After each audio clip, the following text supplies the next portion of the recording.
Vamos abrir agora em João capítulo 12. Chegamos no versículo de número 31. João 12, 31. João capítulo 12, apenas o versículo 31. Dentro desta pregação que Jesus fez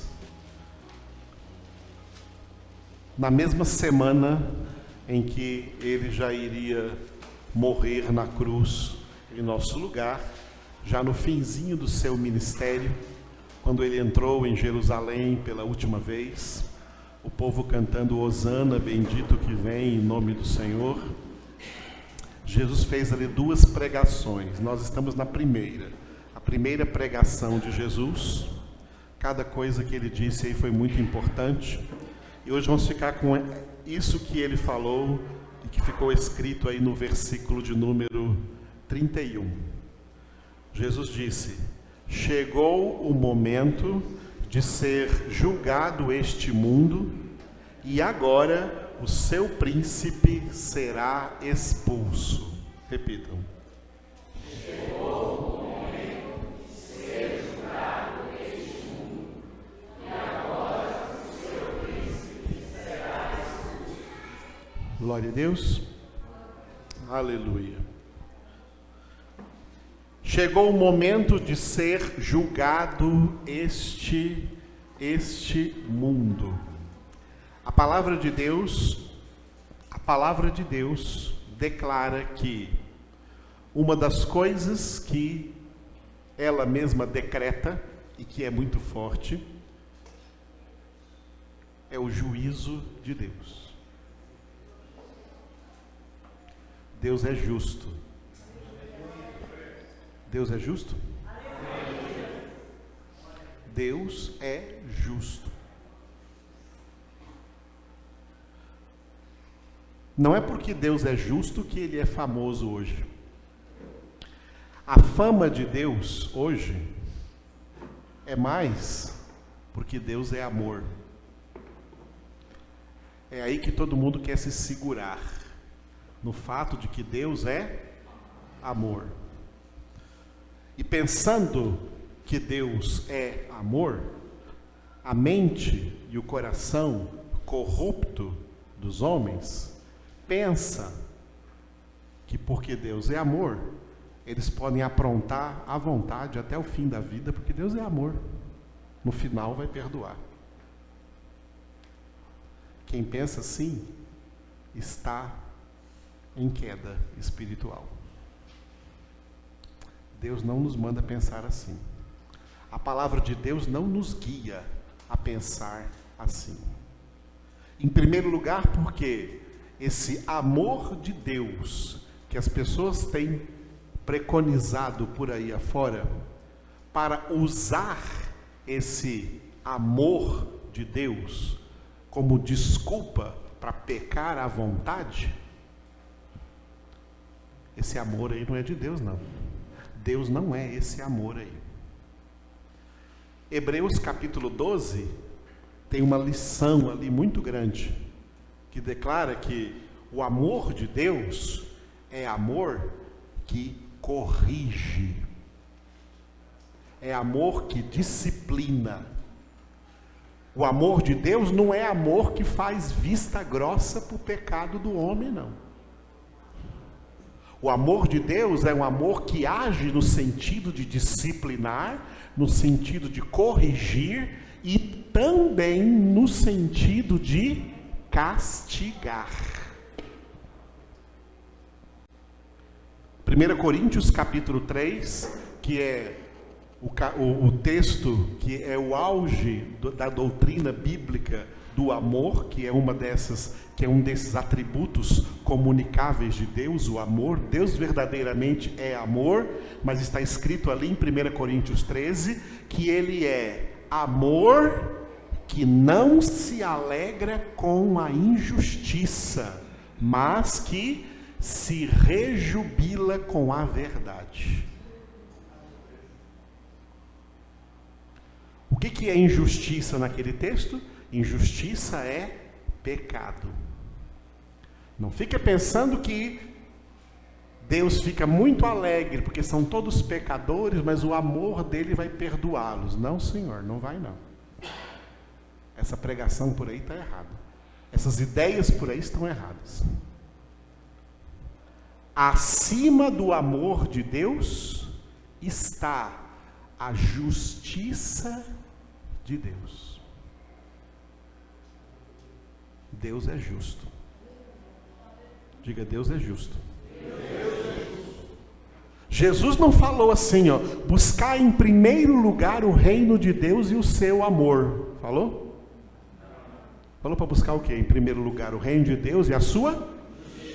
A sua justiça. Porque a justiça de Deus é o reflexo da sua santidade. Amados, Deus é justo.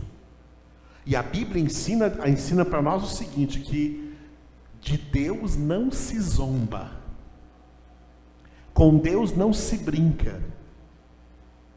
E diz na carta aos Hebreus que horrenda coisa é cair nas mãos do Todo-Poderoso. O pecado não clama pelo amor de Deus. O pecado não clama pela misericórdia de Deus.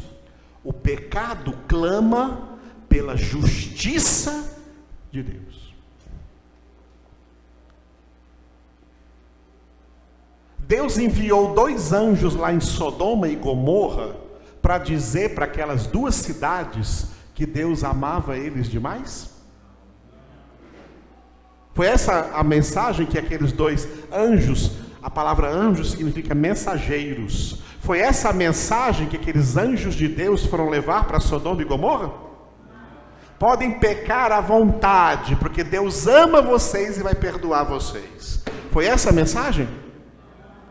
A mensagem que eles levaram foi uma mensagem de justiça de Deus, que clama juízo justo de Deus sobre o pecado, e as 2 cidades foram destruídas, com todos que habitavam, homens, mulheres e crianças. Deus é justo? Acha que foi injustiça Deus destruir aquelas cidades? Foi injustiça de Deus destruir aquelas cidades? Foi maldade de Deus destruir aquelas cidades? É porque Deus é mau? Deus é bom. E justamente por isso é que Ele abomina a maldade. E Ele não cobre, Deus não cobre a maldade de ninguém com o seu amor. O amor de Deus não serve para isso, não. O amor de Deus não é para cobrir maldade de ninguém. A maldade, o pecado, é para o homem se arrepender, se santificar, largar a maldade, largar o pecado e se voltar para Deus. O homem que faz isso, aí ele vai ter o amor de Deus. Aí ele vai ter o amor de Deus. O amor de Deus está ali, no arrependimento, na conversão, na santificação, em quem quer obedecer a Deus. E não em quem está achando por aí que pode fazer o que quiser, porque Deus é amor. Está errado, Deus não é esse amor aí não. O amor de Deus clama justiça. E até os filhos, voltando para Hebreus 12 que eu falei, até os filhos de Deus, aqueles que Deus recebe como filhos, em português está escrito bem leve, Deus disciplina a quantos ama. Mas no texto grego está escrito que Deus castiga a quantos ama e a quem Ele recebe por filho. E se alguém está sem essa disciplina, se alguém está sem esse castigo, é porque não é filho, é bastardo. Filhos de Deus estão submissos à correção de Deus. A Bíblia diz em Hebreus também, capítulo 5, que até Jesus Cristo, sendo o Filho perfeito, teve que aprender a obediência pelas coisas que sofreu. Se Jesus, que não tinha pecado algum, sendo Filho de Deus perfeito, teve que aprender a obediência pelas coisas que sofreu, e nós, irmãos? O que vocês acham? Muito menos ou muito mais? É assim que a palavra de Deus, amados, declara para nós. Do século 20 para cá, o Evangelho, a palavra de Deus, foi diluído, tá? A palavra de Deus foi diluída com essas ideias liberais, libertinas, tá? Colocando tudo em cima do amor, e aí por causa desse amor, os homens ficaram sem vergonha. As pessoas perderam o temor de Deus. Elas não têm medo de Deus. Elas não temem o castigo. Elas não têm medo mais de Deus. Não têm temor de Deus, porque acham que Deus é só amor. Amor que aceita tudo, amor que faz vista grossa para tudo, amor que não condena ninguém. Errado. Essa pregação está errada. O verdadeiro amor faz justiça. Deus é justo e Deus faz justiça. E dentro da sua justiça, Ele executa juízos. Deus executa juízos. Dois tipos de juízos: juízos gerais e juízos particulares. Os juízos gerais de Deus são apenas 3. Somente 3 são juízos gerais de Deus. O primeiro juízo geral de Deus foi o dilúvio na época de Noé, através do qual apenas a família de Noé foi salva dentro da arca. Deus mandou encher a arca de quê? De animais. Não deixou mais nenhum homem entrar aí. Tinha homens? Tinha muitos homens naquela civilização? Tinha muitas mulheres naquela civilização? Tinha crianças naquela civilização? Por que Deus não encheu a arca de criança? Nem criança Deus quis dentro da arca. Deus mandou encher de bichos. Porque essa civilização é pecaminosa e Deus mandou sobre elas o seu primeiro juízo geral, afogando todos nas águas do dilúvio, salvando na arca apenas a família de Noé. A arca de Noé é uma representação de Jesus. Só quem está em Cristo vai ser livre de juízo. Não entra em juízo, mas passou da morte para a vida. Quem está em Cristo, e por isso, por estar em Cristo, está santificando a sua vida. O segundo juízo geral de Deus aconteceu sobre uma única pessoa, sobre o seu Filho Jesus. A cruz, o espetáculo da cruz, o evento da crucificação de Jesus, lá na cruz Jesus foi como uma espécie de para-raios, recebendo sobre si mesmo todos os raios da justa ira de Deus sobre toda a humanidade. Jesus ficou ali por amor de nós, para nos salvar, para receber o castigo em nosso lugar. Esse foi o segundo juízo geral. O terceiro e último juízo geral de Deus, o terceiro e último juízo será o que nós conhecemos pelo nome de o juízo final. A humanidade está sendo encaminhada para o juízo final, no qual todos quantos serão julgados, serão condenados e serão lançados de corpo e alma no lago de fogo e de enxofre, porque não obedeceram à palavra de Deus, e muitos não obedeceram com essa desculpinha esfarrapada de dizerem que acreditavam que Deus é amor. Deus é amor e nos amou tanto que nos deu Jesus. Agora, quem obedece Jesus, experimenta esse amor.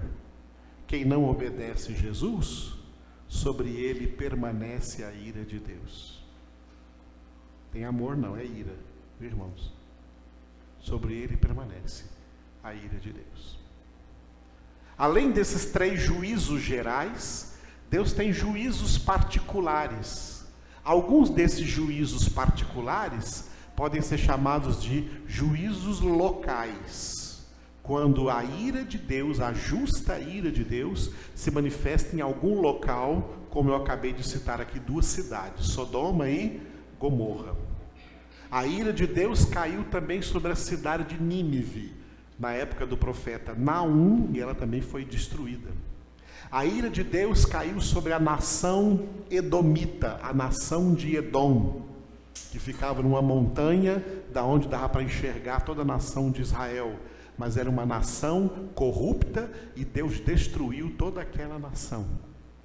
A ira de Deus se manifestou contra a nação dos amalequitas, e Deus mandou destruir toda a nação, homens, mulheres e crianças. A gente lê isso na Bíblia toda, acontecendo. Juízos locais. Juízos locais. Algum tempo atrás, nós assistimos pela televisão 2 tsunamis. O último foi no Japão, na usina de Fukushima, e o anterior a esse foi na Indonésia. O que tem em comum esses lugares? Adoram a Buda.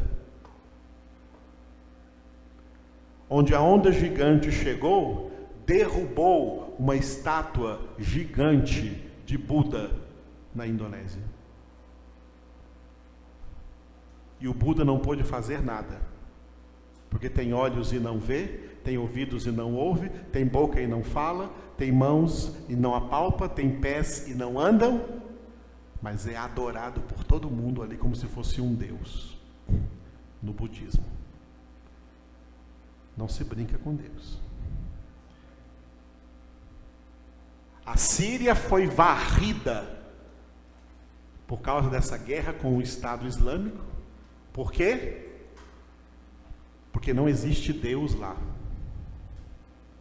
O Deus que eles invocam é Alá, o Deus islâmico, o Deus muçulmano, que não é o verdadeiro Deus, não é o Deus da Bíblia, não é o Deus verdadeiro, mas eles têm o maior zelo pelo culto desse Deus. Cumprindo um dos seus salmos, Deus quebra os cedros do Líbano,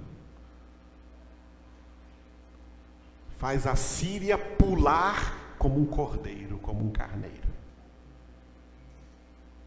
mediante as guerras, as bombas, a exterminação. E sabe por que isso acontece? Porque vivem como se Deus não existisse, como se a Bíblia Sagrada não fosse a palavra de Deus, como se Jesus não existisse e muito menos o Espírito Santo. É um povo sem Deus que vai recebendo juízos de Deus, juízos locais. A crise no Brasil é um juízo local de Deus. numa nação que se diz que a padroeira é uma Aparecida do Norte, uma nação idólatra, uma nação que invoca demônios, uma nação demoníaca, uma nação prostituta, sem vergonha, cheia de nudismo, de prostituição, de adultério, de fornicação, regado por cerveja, por pinga, por vinho, pelo alcoolismo,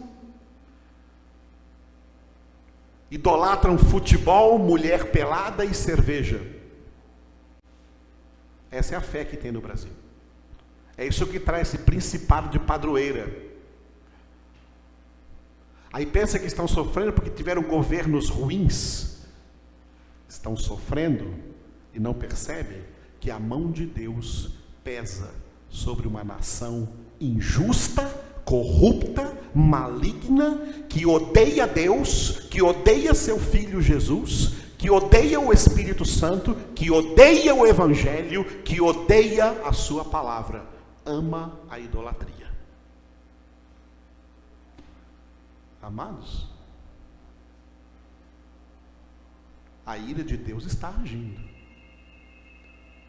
E como ela age de maneira justa em locais, em países, em nações, em cidades. Estados Unidos tem uma cidade que teve o Katrina, a cidade de Nova Orleans foi consumida, porque era uma cidade onde a lei da prostituição era livre. As noites de Nova Orleans eram celebradas, festas de grande luxúria. Deus mandou o Katrina e acabou com tudo. Mas eles não se arrependeram. A Nova Orleans já está reconstruída de novo e na mesma prostituição. Os homens não enxergam isso. Porque são cegos, porque estão no pecado, porque jazem no maligno. A ira de Deus se manifesta não só contra localidades, mas contra pessoas. Viu, amados? Contra pessoas em particular. Deus sabe exatamente pessoas cujas atitudes, pessoas cuja vida já encheram a sua medida de abominação e de pecado contra Deus. E Deus toma atitudes radicais e mata essas pessoas. Como matou um casal em Atos dos Apóstolos, capítulo de número 5, Ananias e Safira, e caíram mortos os dois na mesma hora.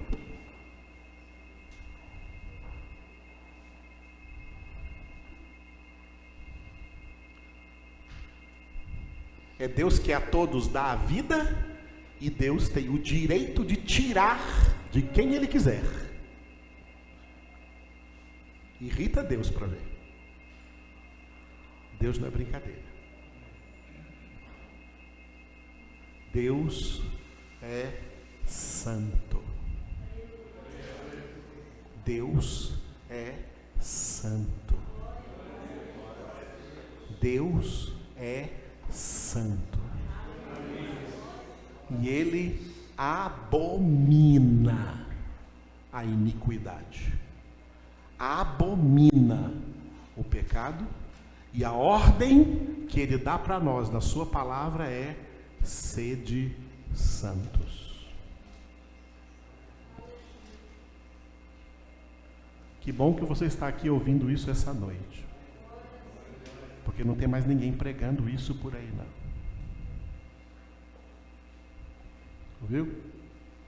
Estão pregando só que Deus é amor, e em nome desse amor podem fazer o que quiser. Que Deus é amor. Esse amor está errado. O amor de Deus é justo. O amor de Deus chama para justiça. O amor de Deus chama para santidade. Por isso Jesus chega nesse momento, antes de dar a sua vida por nós na cruz do Calvário, Ele diz: Chegou o momento de ser julgado este mundo. Repita só essa frase.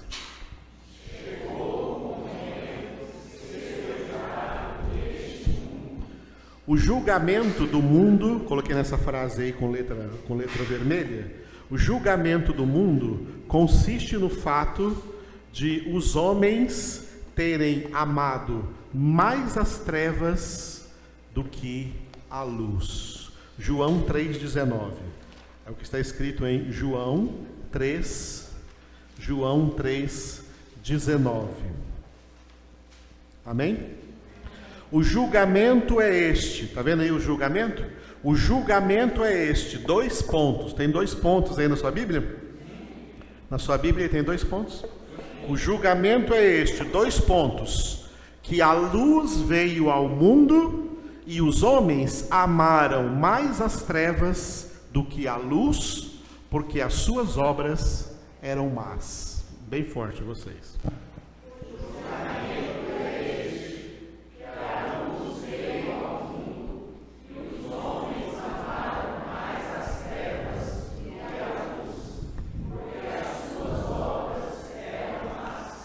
Jesus está definindo aqui o que é esse julgamento do mundo. Chegou o momento de ser julgado este mundo. Essa é a base do julgamento do mundo. E quando fala mundo aqui, tá?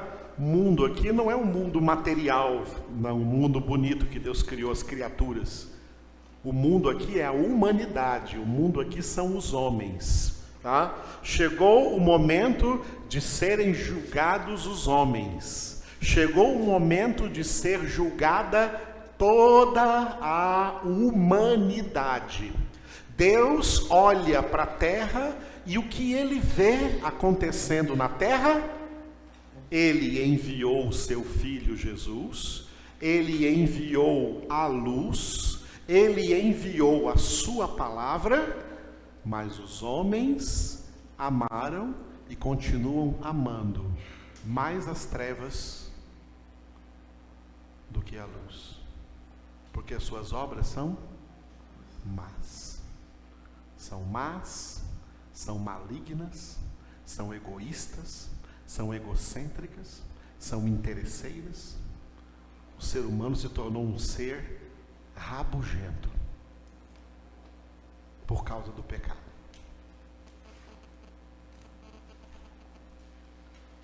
Todo o segredo para ser santos está aqui na palavra de Deus. A palavra de Deus que é Jesus. O verbo é a verdadeira luz, diz no capítulo 1 de João. O verbo, Jesus Cristo, é a verdadeira luz que vindo ao mundo ilumina todo homem. Mas o homem não quer conhecê-lo. O homem não quer essa luz. O homem prefere as trevas. O homem gosta das trevas. O homem se enche de prazer no meio das trevas. Não tem prazer na luz. Jesus é a luz. A palavra é Jesus. Salmo 119, versículo 105, o salmista diz: lâmpada para os meus pés, para os meus passos é a tua palavra e luz para o meu caminho. João 8,12, Jesus disse: eu sou a luz do mundo, quem me segue não andará nas trevas, mas terá a luz da vida. Mas os homens amaram mais as trevas. Este é o julgamento. Esta é a base do julgamento. A base do julgamento, portanto, não é o amor de Deus. A base do julgamento é a falta de amor dos homens a Deus. Os homens não amam a Deus. Os homens não amam Jesus. Os homens não amam a luz. Eles amam as trevas.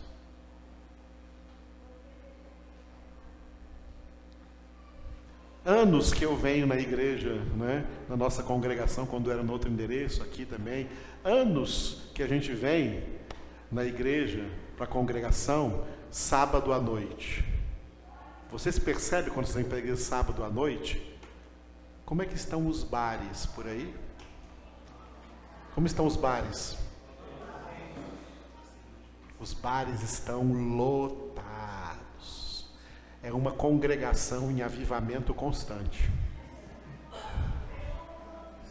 Todo mundo avivado, todo mundo alegre, as cervejas em cima da mesa. Às vezes a gente vê 4 pessoas numa mesa e umas 30 garrafas de cerveja, todas vazias. Esse culto aí, não falta gente não. E nesse culto eles também não economizam não. Eles não dão dízimo não, eles dão quase tudo, então dão uma carteira inteira. Para manter o culto deles, a Satanás. Os homens amam as trevas, tá? Os homens amam as trevas. Jesus está dizendo, este é o julgamento, tá? A luz veio ao mundo, mas os homens amaram mais as trevas do que a luz. Ou seja, os homens amaram, eu coloquei de azul ali agora, os homens amaram o mundo e as coisas do mundo. Leia essa frase.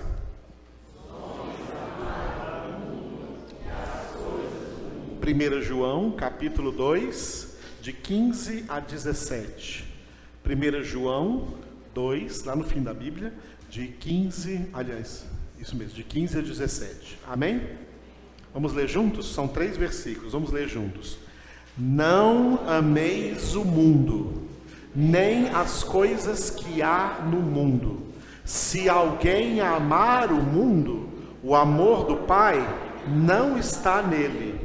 Porque tudo o que há no mundo, a concupiscência da carne, a concupiscência dos olhos e a soberba da vida, não procede do Pai, mas procede do mundo. Ora, o mundo passa, bem como a sua concupiscência.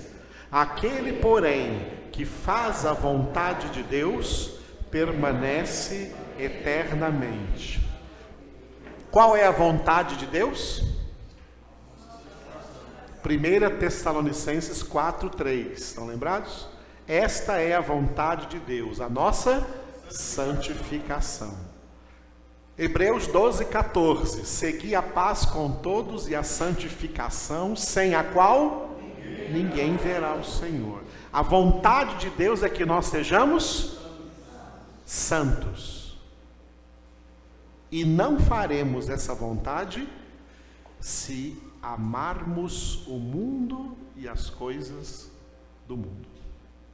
Por isso o versículo 15 começa bem claramente dizendo: não ameis o mundo, nem as coisas do mundo. O mundo aqui, agora, toda vez que aparece a palavra mundo, você tem que entender, tá? Às vezes, mundo é o mundo criado, cosmos, o mundo material, mares, rios, montanhas, tudo isso é beleza. Tudo isso proclama a glória de Deus. Às vezes, mundo, como nós falamos em outro versículo, no versículo anterior lá, do João 3,19, né? Os homens amaram, né? Esse é o julgamento, a luz veio ao mundo, ali, o mundo ali é a humanidade. O mundo é a humanidade. Aqui, o mundo é o sistema mundial, o sistema mundano, o sistema secular, criado exatamente porque a humanidade é uma humanidade pecadora. Todos pecaram e carecem da glória de Deus, destituídos foram da glória de Deus. Por isso os homens, com seus pensamentos errados, com seu coração corrupto, com sua alma corrupta, pensamentos corruptos, sentimentos, emoções corruptas, criaram um mecanismo de vida humana no mundo para estabelecer nesse mecanismo de vida humana no mundo o pecado como uma coisa normal. O pecado que nem pode ser considerado ou chamado de pecado, é uma coisa normal. Isso é chamado de mundo, isso é chamado de século. Por isso, Romanos 12:2 está escrito: não vos conformeis com este século. Século ali é esse mundo no sentido de sistema. Esse sistema mundial que é pagão, que é anticristão, que é ateu, que é antibíblico. É esse o sistema. Não é normal no mundo alguém querer ser santo. Que é isso? Quer ser santo? Que coisa é essa? Para com isso. Não é normal no mundo alguém não adulterar. Normal é adulterar. Não é normal no mundo alguém não se embriagar, não ser alcoólatra. O normal é ser alcoólatra. Não é normal no mundo alguém não prostituir. O normal é prostituir. Porque tudo isso é normal no mundo e quem não faz essas coisas se torna um estranho no ninho, um estranho no mundo. Mas por que você não diverte com a gente? Porque o mundo aqui é esse sistema. Esse sistema que é 3 vezes corrupto, porque ele é corrupto na sua essência, ele é corruptível, porque ele tem a tendência de piorar cada dia mais. Apocalipse 11:11, o injusto vai cometer cada vez mais injustiça e o impuro vai ficar cada dia mais impuro. Vai piorar. Esse sistema vai piorar. E ele é corruptor. Porque esse sistema não se contenta com o tanto que ele já corrompeu o homem. Ele vai corromper cada dia mais.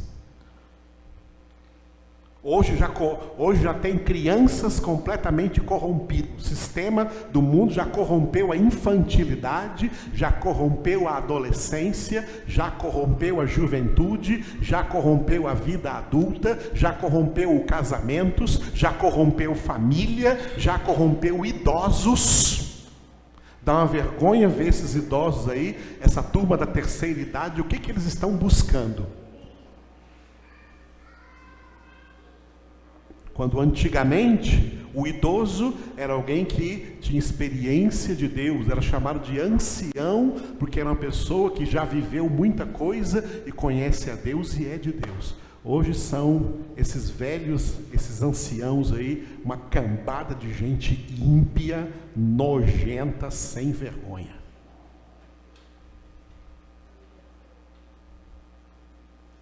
Clubes da terceira idade, forró da terceira idade. Cheio de Viagra e vai embora.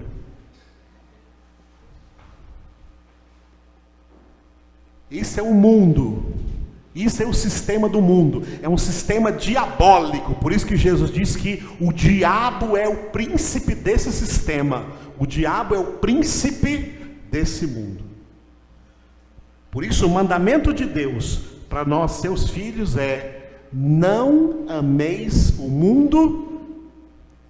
E para ficar bem claro, e nem as coisas do mundo. Porque se alguém amar o mundo, olha o que eu falei do amor aqui antes. Se alguém amar o mundo, o que significa o restante dessa frase aqui, ó? O amor do Pai não está nele. Não fica dizendo que Deus é amor, não, e vai perdoar isso aí, tá? Se alguém amar o mundo, não tem amor do Pai para ele, não. Tem ira, justa ira e justo juízo do Pai. Por que razão? O porquê está no versículo 16. Por quê? O versículo 16 generaliza, não fala de algumas coisas que há no mundo, não. Diz que tudo que há no mundo é o quê? A concupiscência da carne, a concupiscência dos olhos e a soberba da vida. Coisas que não procedem do Pai, mas procedem do mundo, procedem desse sistema forjado pelo maligno e pelo grande instrumento com o qual o maligno contaminou a humanidade, o pecado. O mundo, amados, é o reino do pecado. Por isso Jesus disse, o reino de Deus não está nem aqui nem acolá. Não fica procurando o reino de Deus aí fora, não, porque o que você acha aí fora é o reino do pecado. O reino de Deus está dentro de vós, dentro dos filhos de Deus, que foram convertidos e tirados do mundo para não mais serem do mundo. E o 17 é uma excelente notícia. O mundo passa. Essa é a boa nova, essa é a boa notícia. Esse mundo vai acabar. Aleluia! O mundo vai passar.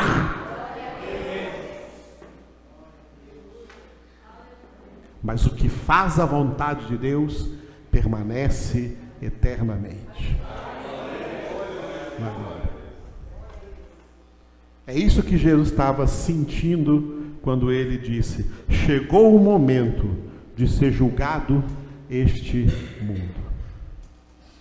E o príncipe, segunda frase, e agora o seu príncipe será expulso. Repita.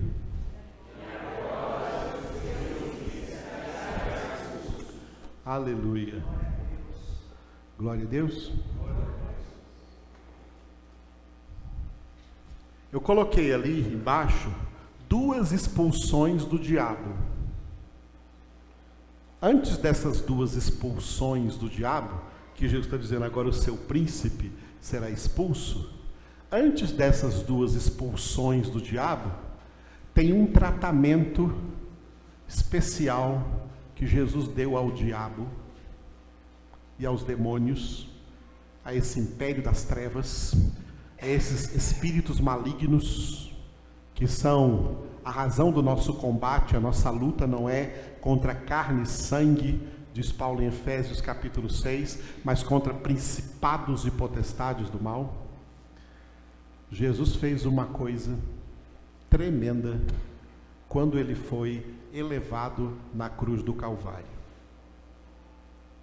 O que Jesus fez está escrito no versículo 32, que nós só vamos ver na quarta-feira. Então, eu convido vocês para virem na quarta-feira. Amanhã é o dia do nosso boletim, né? Amanhã, então, a nossa pregação vai ser Efésios, mas eu vou continuar João na quarta-feira, e eu vou dizer para vocês o que Jesus fez com Satanás e os demônios quando Jesus foi crucificado. Depois da crucificação de Jesus, o poder de Satanás e dos demônios diminuíram muito. Diminuíram. O diabo é uma besta ferida. Ferida de morte. Ferida mortalmente. O diabo já usou todo o seu poder por aí no mundo, mas hoje ele está, apesar de tudo o que está acontecendo no mundo, o diabo está enfraquecido por causa da obra de Jesus. Eu vou explicar para vocês na quarta-feira. Mas no final dos tempos nós temos aqui, coloquei de maneira escatológica, 2 expulsões para o diabo. Primeira, para ser aprisionado por 1000 anos. E segunda, o lançamento definitivo no lago de fogo e de enxofre. Essas 2 expulsões fazem parte do julgamento do diabo.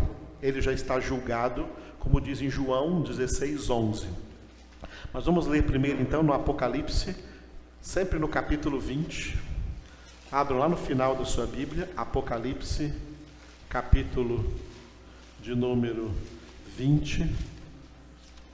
Começando dos 3 primeiros versículos, versículos 1, 2 e 3. Amém? Leiam comigo. Então vi descer do céu um anjo. Tinha na mão a chave do abismo e uma grande corrente. Ele segurou o dragão, a antiga serpente, que é o diabo, Satanás, e o prendeu por 1000 anos. Lançou-o no abismo, fechou e pôs selo sobre ele, para que não mais enganasse as nações, até se completarem os 1000 anos. Depois disto, é necessário que ele seja solto pouco tempo. A primeira expulsão do diabo vai ser para o abismo, para esse abismo onde Satanás ficará preso por 1000 anos. E uma nova humanidade estará sendo gerada na face da terra. A segunda expulsão é quando ele vai então, depois que sair, for liberado do abismo, será lançado definitivamente no lago de fogo e de enxofre. Continua em Apocalipse 20 agora aí, do 7 ao 10. Amém? Juntos. Quando, porém, se completarem os 1000 anos, Satanás será solto da sua prisão e sairá a seduzir as nações que há nos 4 cantos da terra, Gog e Magog, a fim de reuni-las para a peleja. O número dessas é como a areia do mar. Marcharam então pela superfície da terra e sitiaram o acampamento dos santos e a cidade querida. Desceu, porém, fogo do céu e os consumiu. O diabo, o sedutor deles, foi lançado para dentro do lago de fogo e enxofre, onde já se encontram não só a besta, como também o falso profeta, e serão atormentados de dia e de noite pelos séculos dos séculos. Aleluia. Esses 2 textos que nós lemos, resumem a declaração de Jesus, no último versículo que eu coloquei ali, de João 16, 11. Volte agora lá, vamos terminar ali, em João 16, 11, acerca de Satanás, está escrito aqui, o Espírito Santo vem convencer do pecado, da justiça e do juízo. O 11 é do juízo. Do juízo, porque o príncipe deste mundo já está julgado. Repitam. Do juízo, porque o príncipe deste mundo já está julgado. O diabo sabe disso. Satanás já está julgado por Deus. Já está julgado e já está condenado. Ele e os seus anjos, ele e os seus demônios já estão condenados definitivamente a passar a eternidade no lago de fogo e de enxofre. E é claro que com eles, com o demônio, com o diabo e os seus demônios, seus anjos, com eles, todos os ímpios que viveram nesse mundo impiamente. Eu quero que você, o Espírito de Deus me colocou agora no meu coração, eu quero que você vá para a carta de Judas, que está antes do Apocalipse, e veja quantas expressões ligadas a ímpio, a impiamente, a impiedade, Judas escreveu em um único versículo, tá? Judas escreveu em um único versículo da sua carta, citando talvez o texto bíblico mais antigo da Escritura, citando um escrito de Enoque. Aquele Enoque que lá no capítulo 5 de Gênesis foi arrebatado por Deus, não passou pela morte. Enoque escreveu alguns livros. Dos livros que ele escreveu, não tem nenhum inspirado pelo Espírito Santo de Deus, a não ser esses 2 versículos aqui, o 14 e o 15. Vamos ler juntos? O 14 e o 15. Judas 14 e 15. Quanto a estes, foi que também profetizou Enoque, o 7º depois de Adão, dizendo: Eis que veio o Senhor entre suas santas miríades, para exercer juízo contra todos e para fazer convictos todos os ímpios acerca de todas as obras ímpias que impiamente praticaram e acerca de todas as palavras insolentes que ímpios pecadores proferiram contra ele. Essa palavra aqui, palavra de Deus revelada a Enoque. E Judas escreveu aqui sob a inspiração do Espírito. Você viu no versículo 15 quanta referência a ímpio? Lê de novo só o 15. Para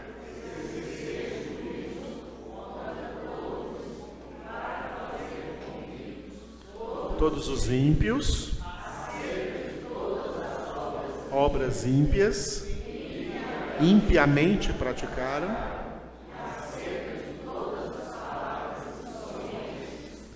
ímpios pecadores. Todos esses ímpios vão entrar no mesmo juízo do diabo, o lago de fogo e de enxofre, a segunda morte. É assim que Jesus declara, no fim do seu ministério: chegou o momento de ser julgado este mundo, e agora o seu príncipe será expulso. Aleluia.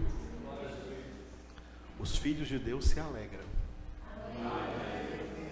porque os filhos de Deus se santificam. Os filhos de Deus se santificam debaixo da promessa salvífica de que quem tem o Filho tem a vida eterna. Já não entra em juízo, mas passou da morte para a vida. Enquanto estamos na terra, o nosso dever é perseverar na santificação. Aleluia. É por isso que vamos orar agora, então, pela nossa santificação. Fique de pé e vamos orar juntos. Ó Deus Todo-Poderoso, te louvamos por essas palavras que ouvimos nessa noite, por este ensinamento que vem do Senhor para nós, para entendermos, ó Deus, a grandeza do teu amor, da tua majestade, da tua santidade, do teu poder, como tu és verdadeiramente santo, ó Deus, digno de toda glória, de toda honra, de todo louvor.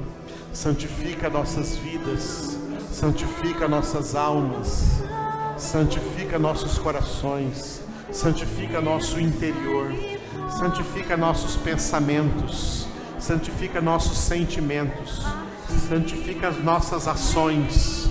Enche o nosso coração, Senhor, com a tua palavra de santidade, para que nós, Senhor, busquemos a tua glória, tua face, teu poder, teu amor. Busquemos, Senhor, te amar de todo o coração. Busquemos em primeiro lugar o teu reino, o teu domínio sobre as nossas vidas e a tua justiça, que é a tua santidade. A santidade é o alvo, Senhor, é o alvo que nós estamos buscando, é o alvo que nós estamos almejando, Senhor. Oh Deus, nós temos que andar assim como está escrito na tua palavra, esquecendo-nos das coisas que para trás ficam e avançando para aquelas que diante de nós estão. Prossigamos para o alvo, para conquistar aquilo pelo que também nós fomos conquistados por Cristo Jesus. Conquistar a santidade de Deus, conquistar o sucesso da nossa santificação, porque está escrito: aquele que perseverar até o fim será salvo, Senhor. E nós entendemos que é exatamente aquele que perseverar até o fim na sua santificação. Ajuda-nos, Senhor, nós clamamos a Ti nessa noite. Ajuda-nos, Espírito Santo de Deus. Enche-nos, Espírito Santo de Deus. Ajuda-nos a perseverar na santificação. Ajuda-nos a dar as costas ao pecado. Ajuda-nos a renunciar o pecado, a abandonar o pecado, a dominar sobre toda concupiscência, sobre toda inclinação pecaminosa, a fim de sermos santos filhos de Deus que andam na tua presença. Aleluia. Santifica, Senhor. Santifica nossos corpos, o nosso corpo que é o templo do Teu Espírito Santo, que é o Teu santuário, ó Espírito Santo de Deus. Santifica as nossas almas, a nossa alma que é a sede da nossa mente, das nossas emoções, da nossa vontade.